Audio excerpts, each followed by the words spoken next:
एक पावन चरित्र है श्री भक्त गोपाल चरवाहे का। पहले ऐसा हुआ करता था कि सबकी गायें जैसे चराए तो सब लोग अन्न आदि जो है उसके घर भिजवा देते थे और गायें छोड़ देते थे। वो ग्वाला ही कहा जाता था। सैकड़ों लोगों की गायें चराता था और उसके घर में अन्न आदि जो आवश्यक सामग्री है भिजवा दी जाती थी। ना तो एक अक्षर वो पढ़ा लिखा था और ना कभी उसने भगवान का नाम या कोई चर्चा सुनी थी। उसके कोई परमार्थ से संबंध ही नहीं था। बस गाय चराते थे, जंगल में रहते थे, पत्नी भोजन पहुंचा देती थी और परिवार चलाने के लिए गांव के लोग दे देते थे अन्न, क्योंकि सबकी गाय चराते थे। ना तो उसको किसी धर्म का ज्ञान था न किसी साधना का ज्ञान था। एक दिन देखा जंगल से एक मंडली जा रही संतों के। ओ श्री राम जय राम श्री राम जय राम ऐसे कीर्तन। संत जन पहले मंडली बना के चलते थे तो नाम कीर्तन पद कीर्तन ऐसे। उसको बड़ा आनंद आया। उसको लगा कि इतने झूम झूम कर संत जन गा रहे हैं, किसी से बात नहीं की, पकड़ लिया। अब पूरा तो नहीं बस उतना राम राम राम राम ऐसे करने लगा। देखो कई बार कहा है यदि आप बिना गुरु मंत्र के भी नाम जप करेंगे तो नाम जप आपको गुरु तक पहुंचा देगा, क्योंकि गुरु प्रदत्त नाम भगवत साक्षात्कार कराता है। 50 वर्ष की अवस्था लगभग हो गई थी। कभी कोई तीर्थ याटन, धर्म कार्य, शास्त्र स्वाध्याय, सत्संग कुछ नहीं। देखो कृपा, विश्वास। अब वो अलौकिक ढंग से नाम में मिठास लगने लगी उसको। तो जोर जोर से कभी कभी नाच पड़ता, चरवाहा है ना, गाता। तो और जो लोग थे उसका उपहास करते, अरे नरक में भी ठौर नहीं मिलेगी, जिंदगी में कुछ पुण्य नहीं किया। ये ऐसे लोग बहुत उपहास करने वाले। ऐसे करने से क्या मिलेगा, नाम से कुछ हो जाएगा। उसने कहा हमने तो कभी सोचा ही नहीं कि कुछ होगा, हम तो ऐसे ही गा रहे हैं। पर ये लोग उपहास कर रहे हैं, क्या गलत है क्या ऐसा गाना? जब तक दृढ़ ज्ञान नहीं होता तब तक माया फिसला सकती है।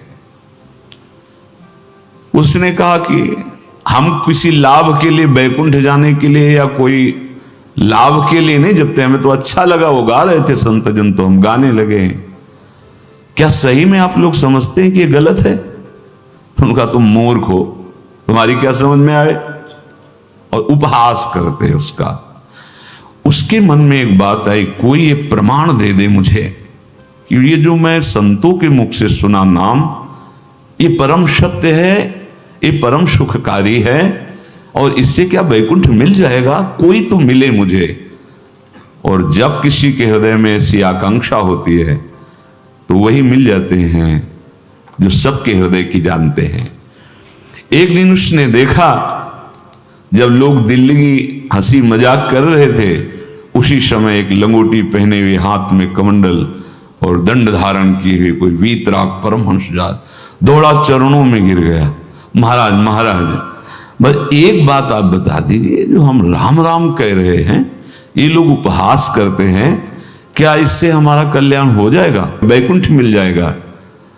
तो उन्होंने कहा बेटा ये बहुत मंगल में भगवान का नाम है, पर हमें लगता है कि तुम्हें गुरुदेव की आवश्यकता है। यदि तुम गुरु कृपा पात्र बन जाओ तो इन उपहास करने वालों की बातें तुम्हारे मन में नहीं लगेंगी और निश्चित तुम्हें भगवत साक्षात्कार हो जाएगा। तो वो पैर पकड़ लिया और कहा महाराज आप ही गुरु बन जाओ ना हमारे, आप ही हमें मंत्र दे दो। तो उन्होंने कहा हम तो तीर्थ यात्रा में हैं, ऐसा हम नहीं कर सकते, पर यदि तुम भगवान से प्रार्थना करोगे तो तुम्हारे कल्याण के लिए सदगुरु प्राप्त हो जाएगा। इसलिए जैसे कोई पूछते हैं किसको सदगुरु बनाऊं, तुम कहते किसी को नहीं, पहले भगवान को मानो, श्री हरि को, जगत गुरु श्री कृष्ण को, फिर उनसे प्रार्थना करो कि यदि आप आवश्यक समझते हो कि सदगुरु के रूप में आप आकर के हमारा कल्याण करेंगे तो मुझे पहुंचा दो, या आप स्वयं आ जाओ। मैं नहीं खोज कर पाऊंगा, मेरी वो दृष्टि नहीं है कि मैं किसी महापुरुष को पहचान सकूं। मैं तुमसे सत्य कहता हूं, सदगुरु की जो शरण में हो गया तो उसके जीवन नौका की डांट सदगुरु अपने हाथ में ले लेते हैं। फिर उसको कोई भय, कोई उपहास, कोई लज्जा नहीं सताती। वो सुखपूर्वक इस दुखद अपार संसार समुद्र से पार हो जाता है। पर बेटा, तेरे ऊपर भगवान की बड़ी कृपा है, क्योंकि तू संतों को मानता है। तू मेरी बात पर विश्वास कर ले, अंदर से तू एकांत में रो, तुझे सदगुरु मिल जाएंगे। अब ऐसा कहकर वो अपने राह में चले तीर्थ यात्रा के लिए। अब वो खोजता, एकांत में बैठकर देखता, कभी कभी वो पेड़ पे चढ़ जाता कि कोई संत तो नहीं आ रहे हैं। अब उसके लिए वहां भोजन पहुंच जाता, पाता, गाय देखता और बस खोज करता कि सदगुरु आ जाए, सदगुरु आ जाए। बहुत समय व्यतीत हुआ, पर उसका विश्वास नहीं टूटा कि संत ने कहा था कि तुम भावना करो कि सदगुरु आ जाएंगे। भगवान सदगुरु बन करके आ गए, वही है सदगुरु। देखा सामने से बड़े तेजस्वी महात्मा बड़े तीव्र गति से आ रहे हैं। वो दौड़ा, गुरुदेव गुरुदेव, चरणों में लौट गया। चरणों में जे भी गिरा तो एक बिजली सी दौड़ी उसके हृदय में। अब बात बन गई, गुरु मिल गए। वो खड़े हो गए, देखते ही सात्विक भाव उत्पन्न हो रहा है, आंसू निकलने लगे। देखते ही मन में आया कि जो संत कह रहे थे सदगुरु मिल जाएंगे, यही हमारे सदगुरु हैं। हृदय में उत्साह, आतुर आवाज, प्रभु मुझे भवसागर से पार करने वाला गुरु मंत्र दे दो। ऐसे थोड़ी दीक्षा दी जाती कि गली चलते दी जाए, दूंगा। जा पहले स्नान करके आ, फिर एकांत स्थान में बैठेंगे, फिर तेरे को उपदेश देंगे। बोला, महाराज मैं जंगली आदमी हूं, गाय चराता हूं, हमारा घर बार से कोई आना जाना नहीं, यही भोजन आ जाता है। संत ने कहा, अच्छा स्नान करो। स्नान करके आए, एक पेड़ के नीचे। भाई मैं तुझे कुछ नियम दूंगा, कुछ शर्त। तो महाराज गंवार आदमी है, ना हम आपका कोई नियम पालन कर पाएंगे, ना कोई व्रत पालन कर पाएंगे, ना कोई साधना कर पाएंगे। आप देख लो हमारी हालत। 50 साल का हूं, पढ़ा लिखा बिल्कुल नहीं, कोई धर्म कर्म नहीं जानता, गाय चराता हूं। मुझसे बहुत बातें नहीं सदेंगी, अगर एक कोई बात बता दो तो प्रण करता हूं जिंदगी में प्राण त्याग सकता हूं, पर एक बात, कोई एक नियम कोई दे दो। हमें बहुत नियम तो नहीं समझ में आएंगे, एक कोई बात बता दो कि ऐसा कर लेना और मंत्र जपना, तो हम प्राण त्याग सकते, पर आपकी आज्ञा उल्लंघन पर बहुत हम बातें नहीं मान पाएंगे, क्योंकि हमारे इतना ज्ञान नहीं है। गोपाल के वचन सुन करके बहुत प्रसन्न हुए संत भगवान। एक नियम तुझे देता हूं, हमारे आराध्य देव श्री कृष्ण हैं, गोविंद हैं। आज से तुम्हारे आराध्य देव गोविंद हुए, हां श्री कृष्ण है। बिना उनको पवाए तुम्हें पाना नहीं है, बस यही तुम्हारे लिए नियम है। तुम्हारे पास जो आवे, सूखी रोटी, दूध, छाछ, जो भी, बिना उनको पवाए पाना नहीं है। सीधा सरल आदमी। गुरुदेव प्राण चाहे चले जाएं, बिना उनको पवाए आज के बाद कभी जिभ्या पे कुछ नहीं जाएगा, ऐसा गुरुजन आदेश करते हैं वैष्णव मार्ग के पथिकों को कि जल भी बिना अर्पित किए मत पियो। अगर आप बिना अर्पित किए पीते हैं तो आपकी बुद्धि में इष्ट देव के प्रति ममत्व तो नहीं आ पाएगा, नहीं आ पाएगा। अब तो गोपाल नाच पड़ा कि गुरु मिल गए, गुरु मंत्र मिल गए और इष्ट का पहचान मिल गई। उसी समय घर से भोजन आया, वही कभी चटनी रोटी, ऐसे ही बैठा एकांत वृक्ष के नीचे, आओ गोविंद भोग पाओ। अब गोपाल विचार में लगा कि आ तो रहे हैं ही नहीं, और गुरुजी ने कहा बिना पवाए पाना नहीं। पूरा दिन व्यतीत हो गया।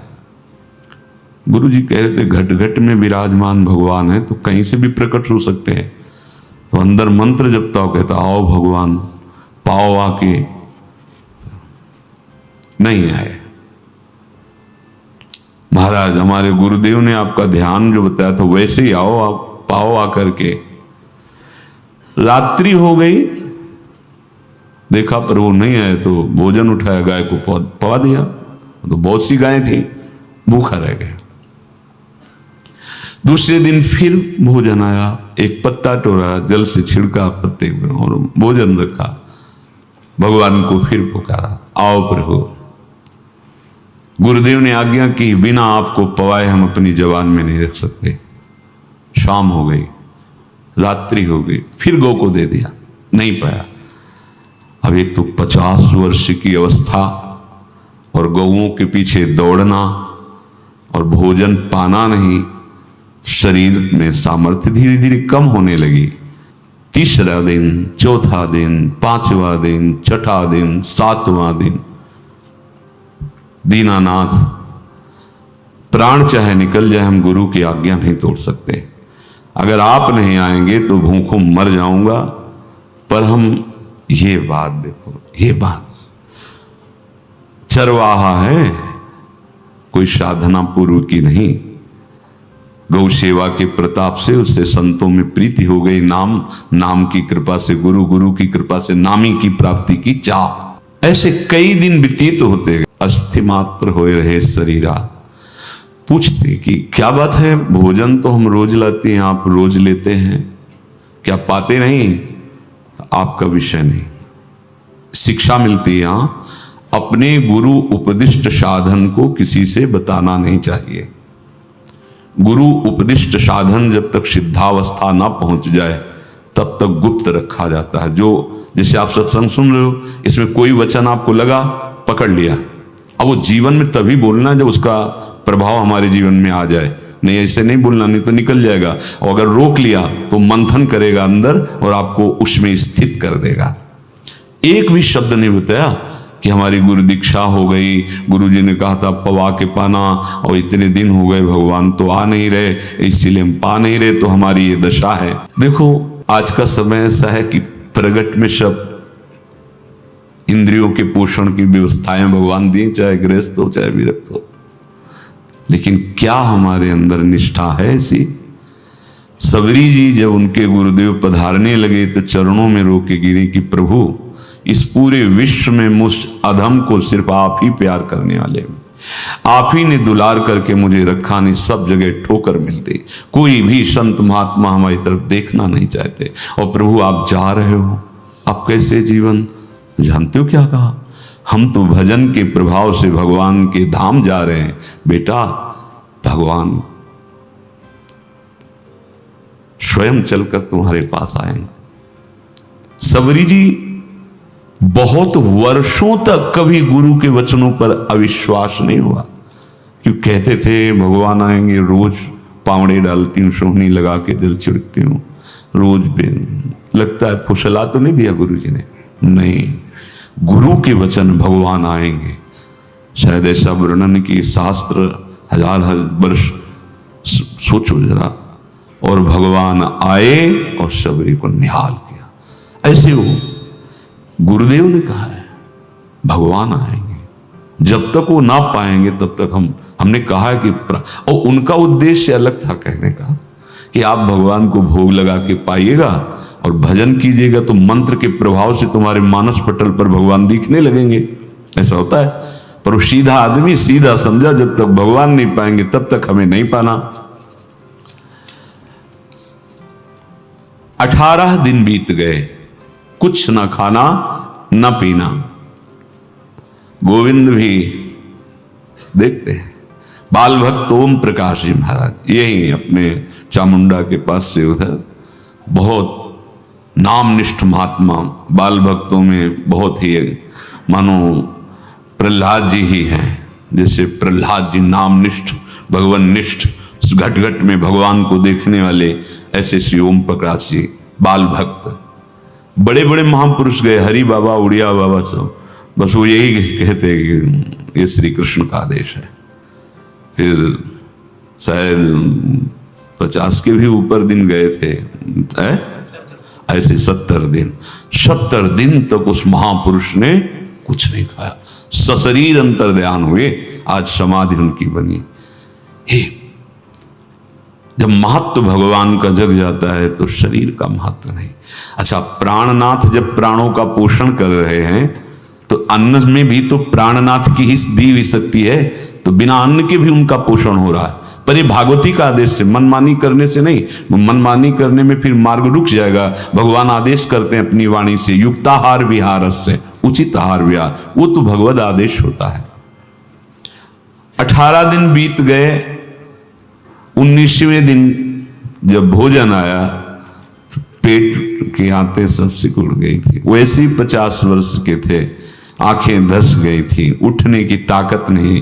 पत्नी ने फिर कहा कि आप कुछ तो बताइए कि क्या आपको कोई रोग हो रहा है?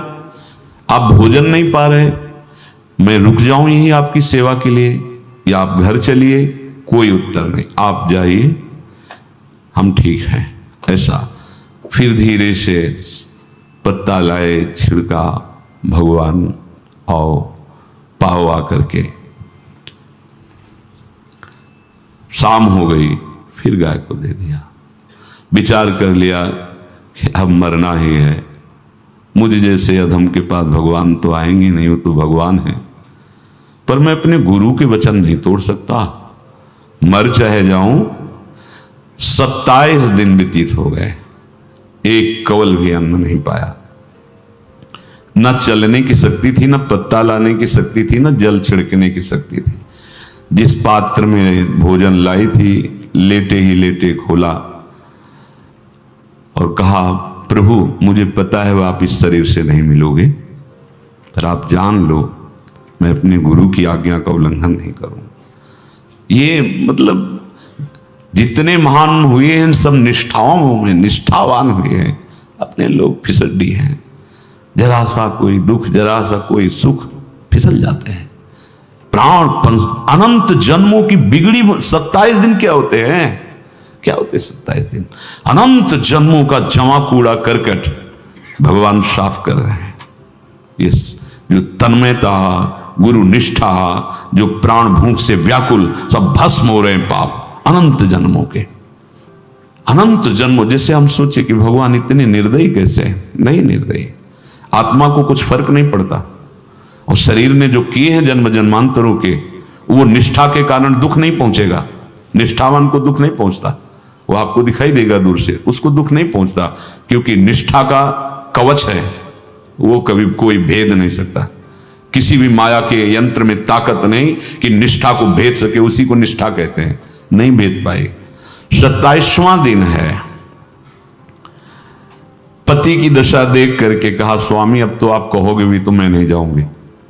हम आपकी दशा, इशारे से कहा, आज भर चली जा, क्योंकि उसको लग रहा था आज प्राण निकल जाएंगे। आज भर चली जा, फिर कल से जैसी तेरी आज चली जा। इशारे से, बोलने की भी सामर्थ्य नहीं थी।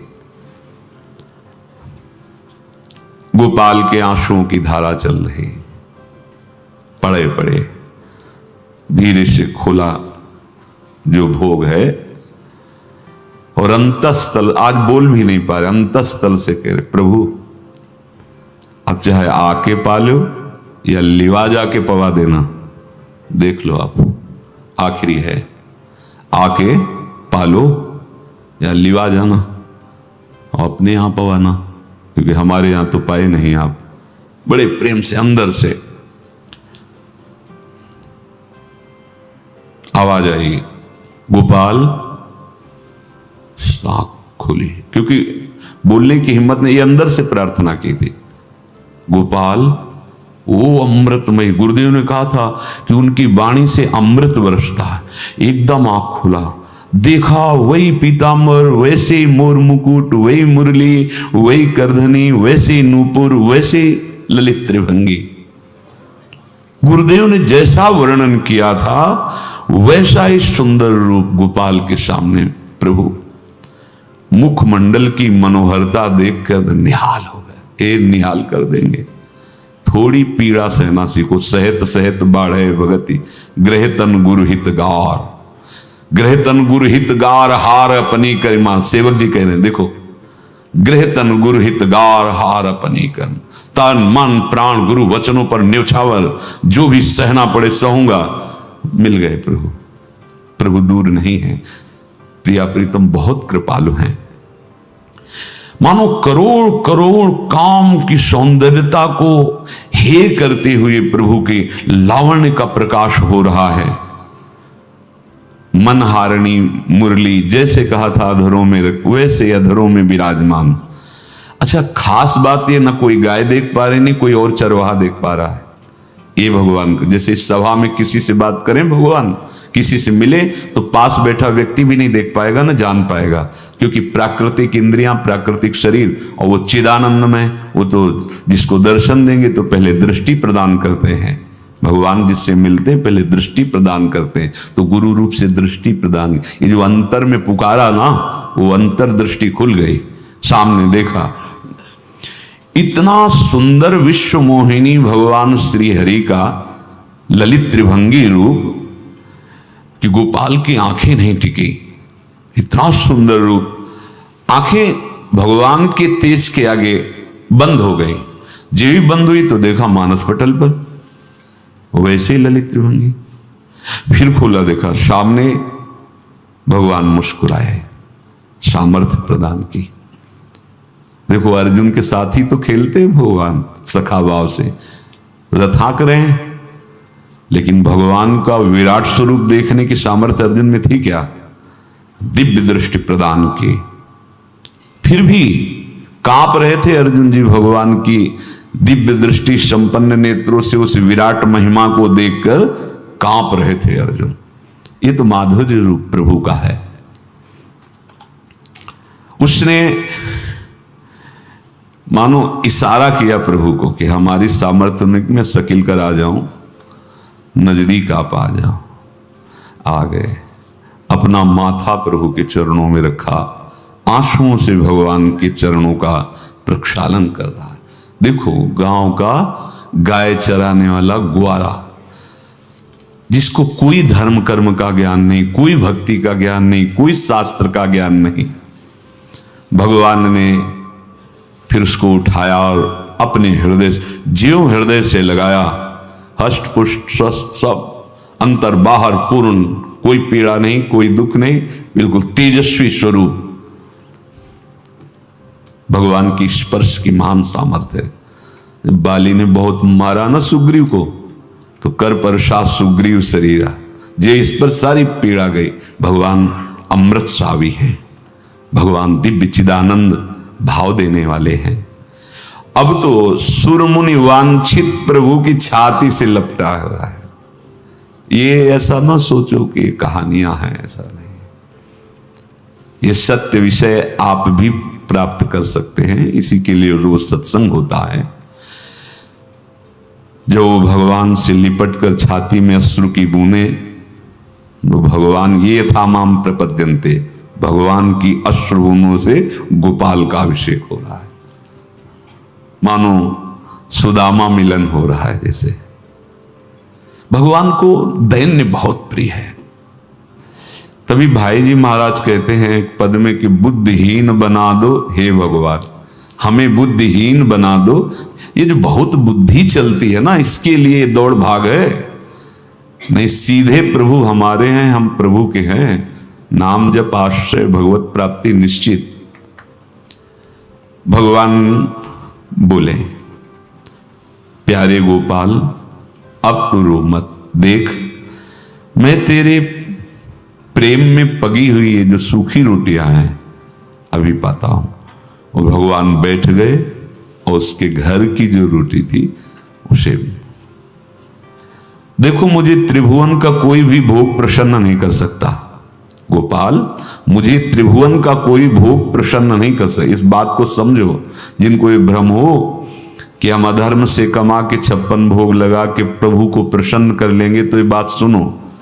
कह रहे मुझे त्रिभुवन का कोई भोग प्रसन्न नहीं कर सकता, मैं ऐसे ही अन्न की चाह रखता हूं।